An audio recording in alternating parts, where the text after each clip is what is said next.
가지고 있는 개역개정 성경은 504쪽 사무엘하 23장 1절로 7절 말씀 한 절씩 교독하겠습니다.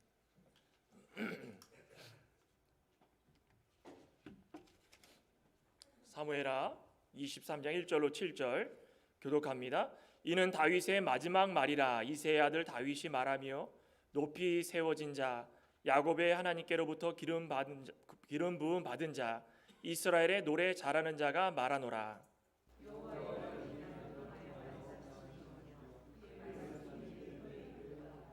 이스라엘의 하나님이 말씀하시며 이스라엘의 반석이 내게 이르시기를 사람을 공의로 다스리시는 자 하나님을 경외함으로 다스리시는 자여.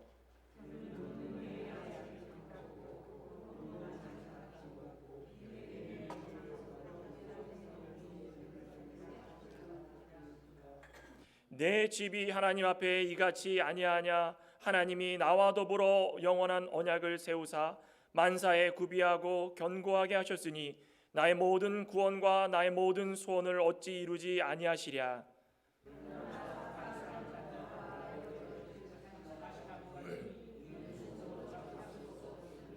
같이 읽겠습니다. 그것들을 만지는 자는 철과 창자루를 가져야 하리니 그것들이 당장에 불살리리로다 하니라. 아멘. 이 시간에는 우리 바울 선교회 찬양하는데 우리 같이 아시는 분들은 또 마음속 중심으로 다윗의 마지막 말이 등장을 합니다. 그래서 오늘 제목도 다윗의 마지막 말이다. 같이 한번 따라해 볼까요? 다윗의 마지막 말. 다윗의 마지막 말. 자, 우리는 다윗을 우리 성군으로 알고 있습니다. 그렇죠? 거룩하고 또 용기 있고 용맹스럽고 이 성군 다윗의 이 인생을 보면 또 그런 면만 있었던 것은 아닙니다. 그 인생은 참 파란만장했습니다. 이 일생을 마무리하는 이 시점에서 다윗이 자신의 모든 것들을 돌아보면서 남긴 시가 오늘 이 본문인데, 동시에 이런 시를 남긴 이유는 우리 후손들에게, 오고 오는 모든 세대들에게 마지막 간구로서 이렇게 글을 쓴 겁니다. 참 진리를 믿지 않는 이 세상 사람들과는 다르게 우리가 하나님의 지혜, 또 하나님의 이 말씀을 섬기고 살아가는 즐거움, 그거를 좀 아는 사람들, 또 믿고 경험한 사람들에 있어서는 일생을 마치게 될 때에 그것이 끝이 아닌 또 다른 시작이다라고 우리는 항상 믿고 있습니다. 왜 그렇습니까? 소망이 있기 때문입니다. 소망이. 그래서 그 소망을 함께하면서 남은 가족과 또 친척과 친구에 이르기까지 하나님께서 우리에게 허락하신 그 약속의 진실함, 이것은 꼭 이루어질 것이다라는 것을 알고 그들에게도 전하고 우리는 이 세상을 떠나지만 이 세상을 살아나가는 동안에 투자했던 모든 시간들이 전혀 아깝지 않은 그런 모습으로 보여줄 수 있다는 것입니다. 다윗의 모습도 바로 그겁니다. 과거에 믿음의 조상 아브라함도 그랬죠. 또 이스라엘의 지도자 모세도 그랬죠. 또 다윗의 아들 솔로몬도 그랬죠. 믿음의 조상들 가운데 그러지 않은 사람이 아무도 없습니다. 모두의 공통점은 이 세상에서 살면서 이 세상에 의지하지 않고 어둠의 세력들과 손을 잡지 않고 그들을 이기기 위해서 믿음으로 힘써 맞서 싸워 승리한 자들, 그들의 주 목적은 장차 이루어질 그 소망, 그 메시아가 우리를 통하여서 이루어질 모든 세계, 새 예루살렘과 새 땅, 그것을 기대하며 살라는 것이었습니다. 이런 모든 것을 생각해 볼 때 오늘 다윗의 시는 예수 그리스도의 재림을 사모하고 기다리고 갈망하는 우리 믿음의 세계에 있어서도 가장 중요한 그 간구의 내용이 아닐까. 이걸 들을 때마다 우리 믿음 생활이 조금 더 좀 견고해지고, 우리도 세상 끝날 때 이런 믿음의 고백이 있으면 얼마나 좋을까, 좀 이렇게 다짐하고 고백하는 그런 오늘 시간이 되시기를 간절히 소망합니다. 자, 우리는 이 다윗의 마지막 말이 간절함을 다시 한번 느끼길 소망합니다. 이 다윗의 마지막 말이 어떤 것이었을까? 어떤 간절함을 가지고 이렇게 이야기했을까? 다윗은 어떤 모습이었을까? 오늘 본문에서 살펴볼 것은 첫째로 다윗의 인생은 겸손이 무기가 되었다라는 것입니다. 그러니 기도의 내용도 겸손이 무기가 되게 하소서 이겁니다. 1절에 그러죠. 이는 다윗의 마지막 말이라. 참 마음이 아픕니다. 마지막 말이다. 우리도 이 나그네와 같은 인생길 가운데에 마지막이 있을 텐데 그때가 돼가지고 나의 마지막 말이라 이렇게 시작하면서 우리 후손들에게 나의 속마음을 전해줄 수 있는 그때가 올 텐데 제일 먼저 하시고 싶은 말이 어떤 건지 한번 생각해 보시기 바랍니다. 오늘 다윗은요 뭐라고 시작을 했냐면 이새의 아들 다윗이 말하며 높이 세워진 자 야곱의 하나님께로부터 기름 부음 받은 자 이스라엘의 노래 잘하는 자가 말하노라. 다윗의 마지막 말이다. 왕이 되기 전부터 사울에게 쫓겨다니고 도망다니고 도망자 신세가 되고 그것뿐이었습니까? 다윗의 인생 가운데 온갖 역경, 절망, 또 음행죄, 또 살인 교사 이거 뭐 드러나면은 드러날수록 우리가 실망할 수 있는 모습도 참 많았습니다. 그 다윗이 정말 말 그대로 다사다난했던 그의 인생이었는데 그런 끝나지 않을 것 같고 하나님께서 나에게 주신 이 사명을 지키다가도 넘어지고 쓰러져 가지고 하나님께 실망 드릴 것 같았던 그 인생이었지만 이제 그 인생의 끝자락에 서 있다라는 것입니다. 누구나 다 이 순간이 온다라는 것입니다. 그렇지만 이 마지막 말이 후회가 있었겠습니까? 다윗은 후회해서 이 말을 쓴 것이 아닙니다. 서두에도 말씀드렸듯이 다윗은 이 말 가운데, 이 간구하는 가운데, 이 기도 가운데 소망이 가득 차 있습니다. 근데 말의 시작이 이새의 아들 다윗의 말하며 그러죠. 우리는 이렇게 생각할 것 같습니다. 만약이라도 유언을 남긴다.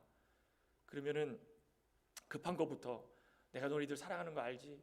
내가 돈은 막 얼마 없지만 어디 금고에 얼마가 있고 어디 금고에 얼마가 있고 내가 가진 거는 없지만 내가 이거라도 물려주고 가야 될 테니까 이거 꼭 기억해둬라. 비밀번호가 이렇더라.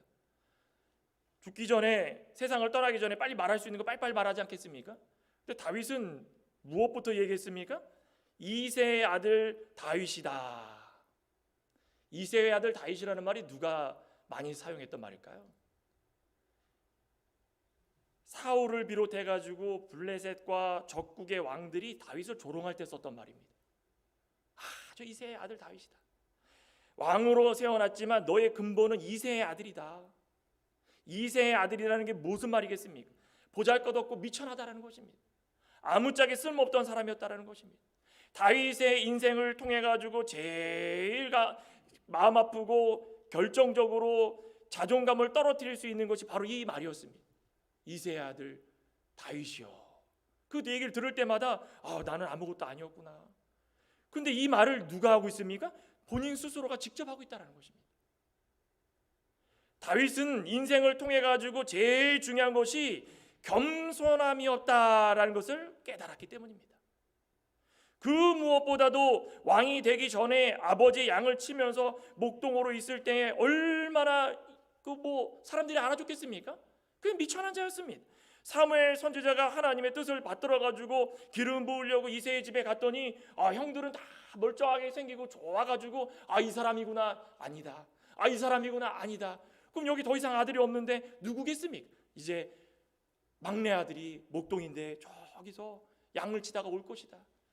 봤더니 하나님께서 그 중심을 보시고 바로 기름 부어 세울 왕이 이로다 다윗이다.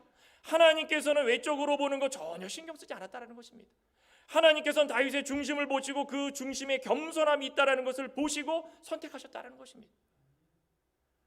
왕은 아무나 됩니까? 사울도 사실은 겸손했습니다. 그런데 시간이 지날수록 그 겸손함은 사라지고 교만함이 자꾸 일어나가지고 마지막에는 그 왕권을 다 빼앗기지 않았습니까? 그런데 다윗은 가면 갈수록 진국입니다. 비록 이런 안 좋은 이 음행죄나 살인교사 혐의도 있었지만 즉시 회개하고 그 회개는 아무나 합니까? 겸손하지 못하면 회개를 못합니다. 다윗이 그런 모습을 보였기 때문에 하나님께서는 바로 바로 이 다윗이다. 내가 찾는 사람이 다윗이다. 가면 갈수록 겸손함이 드러나가지고 마지막 때의 마지막 순간에 이제 곧 있으면 생명이 끊어지는데 그 순간에도 내가 이새의 아들입니다.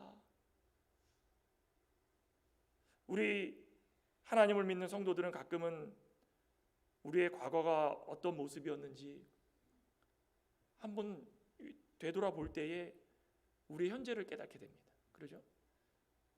우리는 아무것도 아닌데 우리 근본이 무엇입니까? 에베소서 2장 1절에 보면 죄와 허물로 죽을 수밖에 없는 자들이었다. 다 떠나가지고 우리 그리스도인들이기 때문에 그리스도의 기준에 봤었을 때는 우리는 멸망받아야 마땅한 자들이었다라고 생각한다면 우리는 내세울 게 아무것도 없었다라는 것입니다. 그런데 이렇게 먹여주시고 입혀주시고 살게 해주시고 하나님의 주권적 선택으로 인하여서 새 생명 얻게 해주셨는데 이거 알지 못하고 소망을 품지 못하고 이 세상에서 하나님께서 주신 이 일반 은총을 붙들면서 좋다 좋다라고 살아가기 때문에 사람이 교만해질 수밖에 없다는 것입니다. 과거를 알면 아 내가 이런 사람이었구나 그러면 겸손해질 수밖에 없는 것입니다. 과거를 기억하고 겸손히 살아갈 때에 하나님께서 복 주십니다. 우리 여호수아 5장에 어떤 사건이 나왔습니까? 이스라엘의 두 번째 지도자였던 여호수아 앞에 여호와의 군대 장관이 딱 등장을 합니다. 이제부터 너는 하나님 명령을 받들어 가지고 이들을 다 데려가요. 아이고 저는 아무 힘이 없습니다. 이 여호수아도 그렇게 나약한 모습을 보일 때마다 하나님께서 담대하라 극강 담대하라 3번씩이나 담대하라 라고 말씀하시면서 그 군대 장관이 뭐라고 했습니까? 내 발에 신을 벗어라. 내 발에 신을 벗으라. 너의 생각이 어떻건 간에 너의 힘이 어떻건 간에 이 세상을 살아가면서 죄와 허물로 살아가던 인생들이 하나님의 택함을 받아가지고 이제는 다 씻음 받아가지고 더 맑게 깨끗한 물을 입고 살아가는 자들인데 왜 자꾸 자기의 생각과 힘대로 살아가려고 하다가 자만심이 생기고 교만이 생겨가지고 그것이 쌓여가지고 더 쌓이면 무엇이 됩니까? 오만에 빠지게 되는 것입니다. 오만에 빠지면 마귀에게 엎드려지는 것입니다. 마귀는 그것을 노리는 것입니다. 그러니 우리는 하나님 앞에 엎드리는 자가 된다는 것입니다. 여호수아가 하나님의 군대 장관 앞에 딱 엎드려졌을 때에 하나님께서 그 중심을 보신 것입니다. 아 그렇구나. 아무리 나약하고 아무리 연약하여도 너가 나를 믿는 그 중심은 내가 보고 있다. 하나님을 믿을 때에 우리의 마음이 어떻게 되겠습니까? 겸손해야 되는 것입니다. 겸손. 나는 아무짝에 쓸모없는 것입니다. 그럴 때에 하나님을 믿을 수 있고 하나님을 의지할 수 있다는 것입니다. 오늘 글에 교만에 대해서 이렇게 남겼습니다. 교만이라는 것은 하나님이 평가하실 일을 자신이 평가해버리고 하나님께서 영광받을 일을 자신이 가로채는 것이다. 우리는 얼마나 하나님께서 평가하실 일을 우리가 스스로 평가하고 있습니다. 우리 창광의 권속들은 다들 겸손하시고 하나님의 뜻 받들어서 순종 잘하시는 그런 분들로 저는 알고 있습니다. 그런데 요즘 세상에 그리스도인들 가운데 이런 분들이 흔치가 않습니다. 뭐만 하면은 내가 영광 받으려고 하고 나를 알아주라고 사람들 앞에 나를 세우고 하나님 평가할 일을 내가 평가하고 하나님께서 받으실 영광들을 다 가로채는 이런 일을 할 때에 교만이 있는 것입니다. 교만. 겸손은 뭘까요? 겸손은 그 반대입니다. 자신을 부인하는 것이다. 능력, 생각, 자기 감정, 자기 스스로 내세울 만한 것들 내 입술을 통해 가지고 난 전혀 그런 게 없습니다. 나는 이새의 아들에 불과합니다. 난 죄인 중에 괴수에 불과합니다. 내 입술로 고백하면서 만능의 하나님을 전적으로 의지하는 것이 그게 겸손이라는 것입니다. 19세기에 복음주의의 선두주자였던 다 아시는 무디 목사님 아시죠? 드와이트 무디. 그 목사님은 겸손의 아이콘이었습니다. 가족의 극심한 가난 때문에 초등학교도 제가 알기로는 5학년까지만 나오고 학벌도 별 볼 일 없고 그래가지고 가는 곳곳마다 아이들한테 또 사람들한테 말씀을 전할 때 발음 지적당하고 또 적절한 단어를 사용 못해가지고 무시당하고 웃음거리 되고 이런 틈바구니 속에서도 계속적으로 무디 선생님은 무디 목사님 말씀 전하고 겸손하게 하나님 뜻 받들고 또 말씀 전하고 하나님 뜻 받들고 100만 명 정도 이상을 전도를 한 이 무디 선생님이었습니다. 이 가능하겠습니까? 어떻게 이 미국 사회에서 100만 명 이상을 전도할 수 있었을까? 그 무기가 겸손이었다는 것입니다. 남을 세워주고 나는 내세울 게 없는 자니까 하나님 능력 붙들고 이 사람이 뭐라고 하던 간에 하나님께서 원하시는 대로 마음껏 내가 이용당할 테니까 나를 무시해도 상관없으니 하나님 말씀만 드러나게 해주시옵소서. 그것이 겸손이고 그것이 하나님께서 원하시는 말하는 것입니다. 오늘 이 다윗도 겸손하여 가지고 하나님으로부터 기름 부음 받았습니다. 하나님께서 세운 다윗이 자신의 능력을 자랑하지 않았습니다. 능력을 부어주신 하나님을 자랑하고 하나님께서 능력 주실 때 통일 왕국을 이루고 하나님의 성전을 짓지 못하였지만 지을 수 있는 재료들을 준비하게 허락하여 주시고 그 재료들을 통해 가지고 아들인 솔로몬에게 성전을 짓게 해주시고 그 성전을 통하여 가지고 모든 사람들이 예배로 영광 돌리게 해주시고 그것이 끝이었습니까? 70편이나 되는 그 이상 시편을 기록하면서 하나님을 찬양하고 하나님께 영광 돌리면서 자신의 마음을 모든 후손들에게 다 전했다라는 것입니다. 저와 여러분들은 겸손이 무기가 되길 소망합니다. 우리 인생 가운데 겸손하면은 사람들이 무시합니다. 아유, 괜찮습니다. 나는 이새의 아들이고 나는 죄인 중에 괴수고 나는 멸망받을 자고 나는 아무것도 내세울 자가 아닙니다. 나는 이것을 압니다. 그러니 하나님만 나에게 있어서 드러나면 그것으로 만족합니다. 하나님을 하는 데 있어서 가장 중요한 것이 겸손이 우리의 무기가 되게 하여 주시옵소서. 오늘 이 다윗의 고백과 기도가 우리의 고백이 되길 소망합니다. 두 번째로는 하나님을 경외함이 능력이 되게 하소서. 이 다윗의 기도입니다. 2절 보면은 여호와의 영이 나를 통하여 말씀하시며 그의 말씀이 내 혀에 있도다. 이스라엘의 하나님이 말씀하시며 이스라엘의 반석이 내게 이르기를 사람을 공의로 다스리시는 자 하나님을 경외함으로 다스리시는 자요 그는 돋는 해의 아침 빛 같고 구름 없는 아침 같고 비 내린 후에 광선으로 땅에서 음이 돋는 새풀 같으리니. 자, 다윗은 이 마지막 말을 하는 순간을 포함해가지고 평생에 하나님께서 하시고 싶은 말씀을 다윗 스스로 하나님의 뜻 받들어가지고 다 표현하고 있다는 것입니다. 하나님이 이 태초에 천지를 창조하시고 죄를 범한 이후부터 예수님께서 다시 오실 그날까지 하시고 싶은 말씀이 얼마나 많으시겠습니까? 이렇게 믿음의 위인들 하나님께서 선택해 주셔가지고 믿음으로 잘 싸워가지고 이 세상을 떠난 자들 그들을 통해 가지고 하나님의 하시고 싶은 말씀들을 자꾸 하시는 것입니다. 겸손을 무기로 삼는 이 다윗을 통하여 가지고 하시고 싶은 말씀 선포하시는데 다윗뿐 아니라 여호와를 떠나 세상 모든 사람들 그들을 통해 가지고 유익된 일이 무엇인가, 그들을 통해 가지고 얻었던 것이 무엇인가, 교회가 세워졌던 일은 어떤 것을 통하여서 세워졌는가, 우리 좀 알아야 되지 않겠습니까?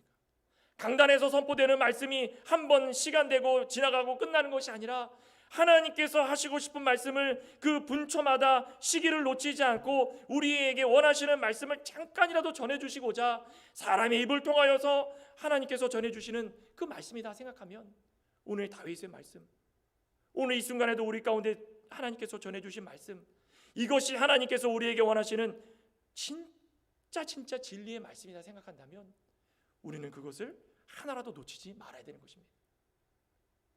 하나님이 어떤 분이십니까?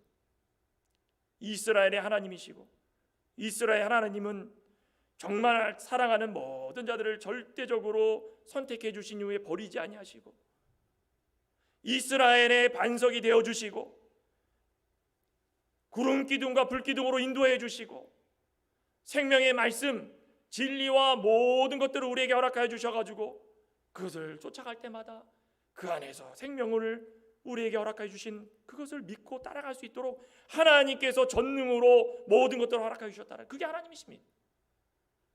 단단한 바위가 되셔가지고 변치 않으시고 우리가 물러 터져가지고 흐물흐물할 때마다 하나님께서 옆에 계속 계시면서 변함없이 늘 함께 계시면서 우리를 인도해 주시고 잘난 것 아무것도 없고 내세울 것 아무것도 없는 자들을 하나님께서 불러 세워주셔가지고 아, 너는 내 아들이다, 나의 사랑하는 아들이다. 공의로 다스리셔 주시면서 하나님께서는 끝까지 하시고 싶은 말씀들을 선포하고 계시다라는 것입니다. 버려도 그만입니다. 버려도. 근데 버리지 아니하십니다. 우리가 믿음 생활할 때마다 종종 실수하는 부분이 바로 여기 있습니다.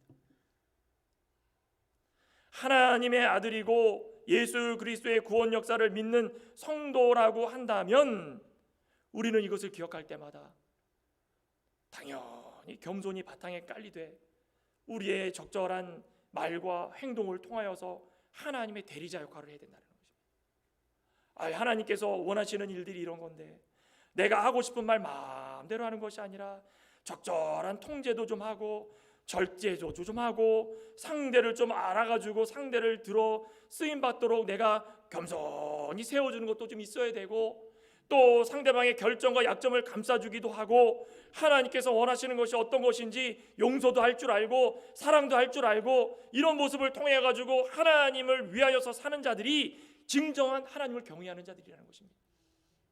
하나님을 경외함이 능력이 되게 해달라고 그랬는데 말로만 하나님을 경외합니다 하나님을 경외합니다가 아니라 경외하다는 말이 뭐 어떤 말입니까? 두려워한다는 거 아니겠습니까? 나의 행동과 나의 말과 나의 모든 것들이 하나님 모셨을 때 어떻게 할까? 난 참 두렵습니다. 이것이 경외한다는 것입니다. 다윗이 다스리는 국가는 신정국가였습니다. 신정국가, 인본주의 국가가 아니었습니다. 하나님께서 다스리시는 국가이기 때문에 하나님 중심 국가였습니다. 그럴 때는 온 우주의 가장 높으시고 통치자이시고 만물을 다스리시는 그 하나님을 두려워하고 하나님께서 주신 언약을 믿고 계명을 따르고 법도에 따라가지고 사람들을 공의로 심판하는 나라가 바로 이스라엘이었다라는 것입니다. 그 중심에 다윗 왕이 있었습니다. 그렇게 한다면은 4절의 말씀처럼 어떻게 한다 그랬습니까? 돋는 해의 아침 빛 같고. 우리 날씨 좋을 때 오늘 좀 날씨가 흐려가지고 그렇지만 출근하시려고 아침에 나오셔가지고 운전하시려고 그러면은 특히 여기는 산이 없어가지고 해가 직접적으로 딱 쏘이죠. 여기 피치추리 여기 인더스트리얼 로드만 가더라도 햇빛이 쫙 뜨일 때 반짝이는 햇빛을 보면은 얼마나 밝습니까? 얼마나 밝습니까? 하나님께서 우리를 위하여 가지고 지켜주시고 힘이 되어주시고 능력으로 우리 함께 해주실 때마다 우리는 법과 하나님의 말씀대로 하루하루를 어두움과 싸워가지고 이기고 승리해야 할 때에 하나님께서 아침에 돋는 그 햇빛같이 구름 없는 그 아침 맑은 그 날씨처럼 또 뭐라 그랬습니까? 슬픔과 괴로움이 없는 그런 것을 표현했습니다. 4절 다시 한번 보겠습니다. 그는 돋는 해의 아침빛 같고 구름 없는 아침 같고 비 내린 후에 광선으로 땅에서 움이 돋는 새풀 같으리라. 맑은 그 하늘, 쾌청한 날씨, 하나님께서 우리가 힘들게 겸손함으로 세상을 살아가면서 무시당하고 빼앗기고 아무것도 없는 것처럼 그러고 터벅터벅 걸어갈 때마다 하나님께서 중심을 보시고 경외함을 보시고 됐다, 내가 너에게 은혜를 주는데 아침에 햇빛같이 맑게 밝은 빛을 주시면서 비가 내린 후, 비 내린다는 게 무슨 말입니까? 힘들고 역경이 닥치고 고난이 오고 환난이 오고 사람들에게 핍박받고 이렇게 비가 비처럼 우리 인생 가운데 어두움이 있고 추적추적 아무 희망이 없는 것처럼 보였지만 마침내 하나님께서 비가 다 그치고 광선으로 땅에서 쫙 비칠 때에 움이 탁 돋는 그 희망을 보여줄 수 있다는 것입니다. 우리가 아무리 힘들고 어렵고 지치겠습니까? 한 예수 그리스도의 십자가상의 그 고통보다 더 하겠습니까? 우리의 고통이 얼마나 심하면 그 고통보다 더 할 수 있겠습니까? 아니라는 것입니다. 예수 그리스도의 고통보다 더 큰 고통은 없습니다. 우리가 그것을 생각한다면 고생과 수고와 죄와 역경은 한순간이고 그것이 지나고 나면은 아침 해와 같이 밝은 은혜와 복들을 우리에게 주신다는 것입니다. 그러니 우리는 하나님을 경외하는 자들이 되어야 됩니다. 경외하는 자들. 하나님을 경외하는 것이 우리의 두려움, 이것이 우리의 능력이 되게 하려는 이 다윗의 기도처럼 우리의 기도도 하나님을 경외하게 하소서 기도가 되시길 소망합니다. 성경에 여호와를 경외함이 왜 유익이 되는지 여러 군데가 나옵니다. 그 중에 하나를 보면은 열왕기하 17장 39절 한번 찾아볼까요? 열왕기하 17장,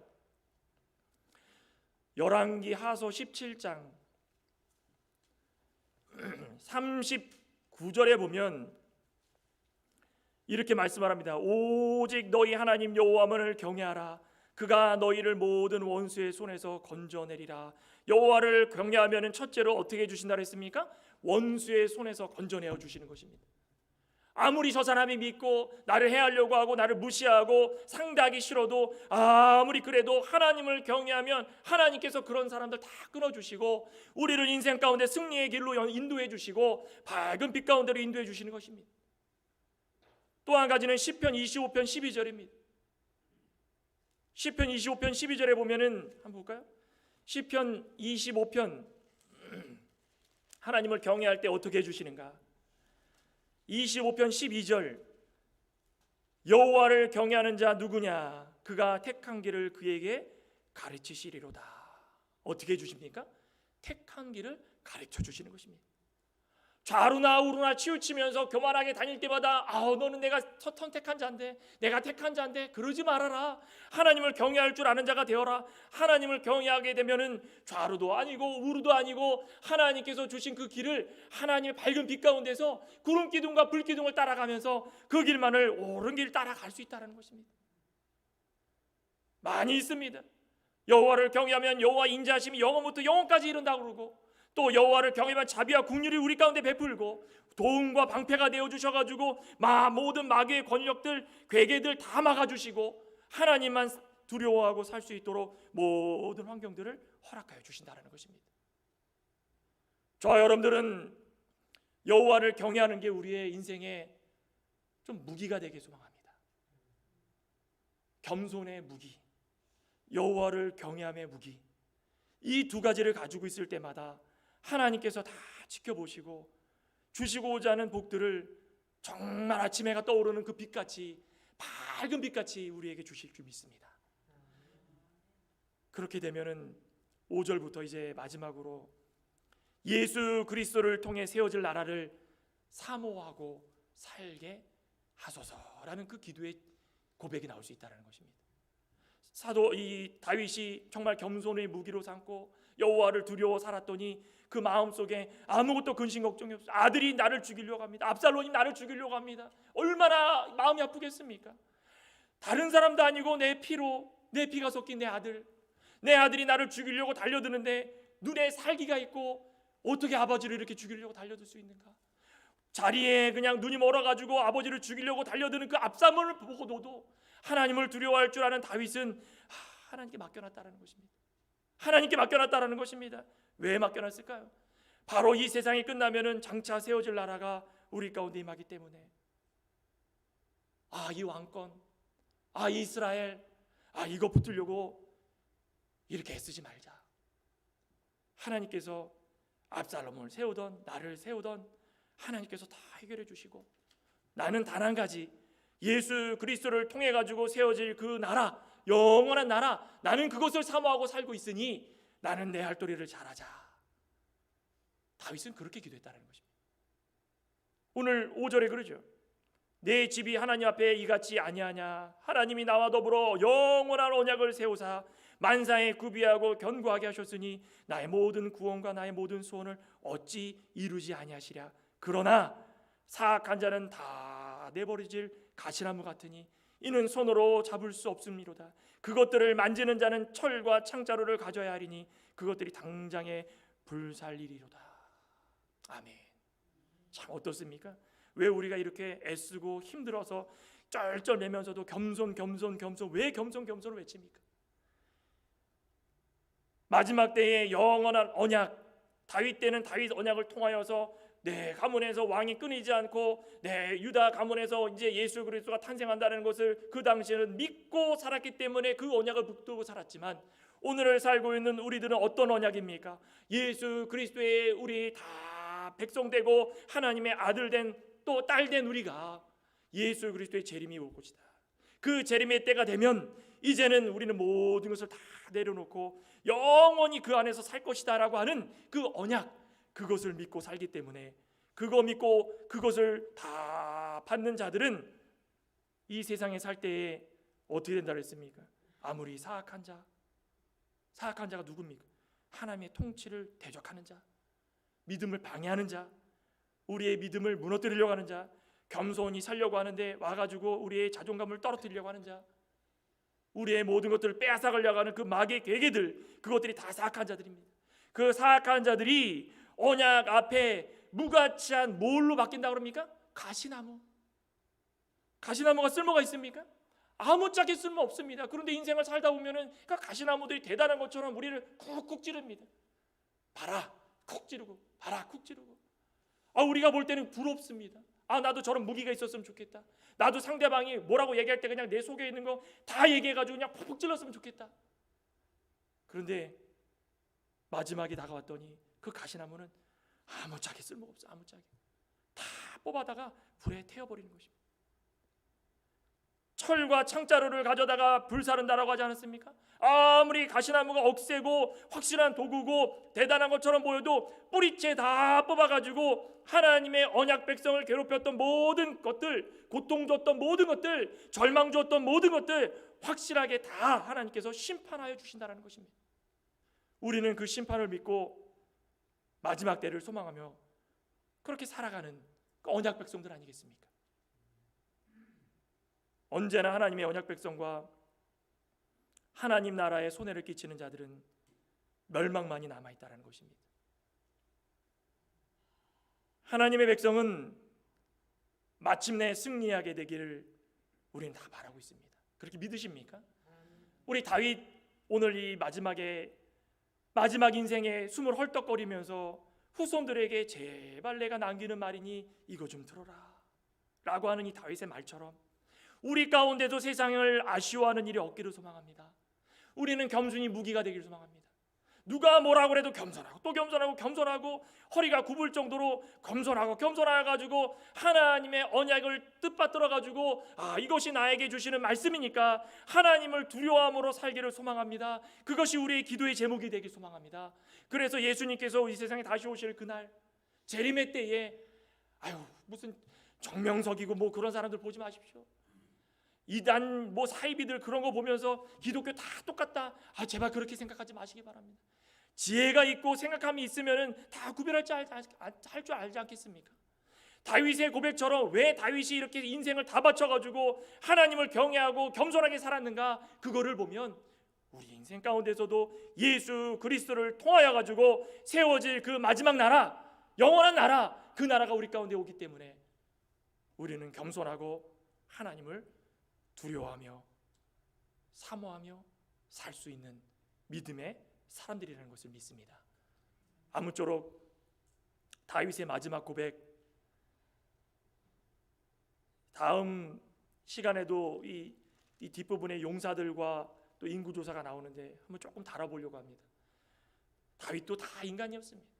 똑같습니다. 우리하고 실수할 때 많습니다.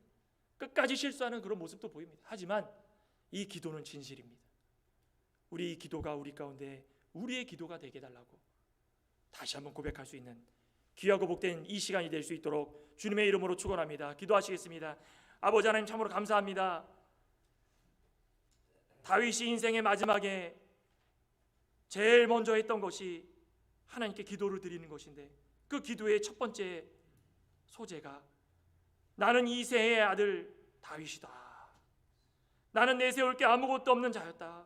아무리 통일왕국의 이대왕이고 이스라엘의 이대왕이고 하나님께서 기름 부음 받은 자고 또 세상을 다스리는 자로서 모든 권력을 다 가지고 있고 재물을 다 가지고 있더라도 그것보다 더 중요한 것은 나는 이새의 아들이다.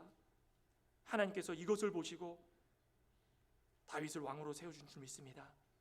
아버지 하나님께서 우리 모든 택한 백성들, 우리 과거의 모습을 기억할 때마다 죄와 허물로 죽을 수밖에 없는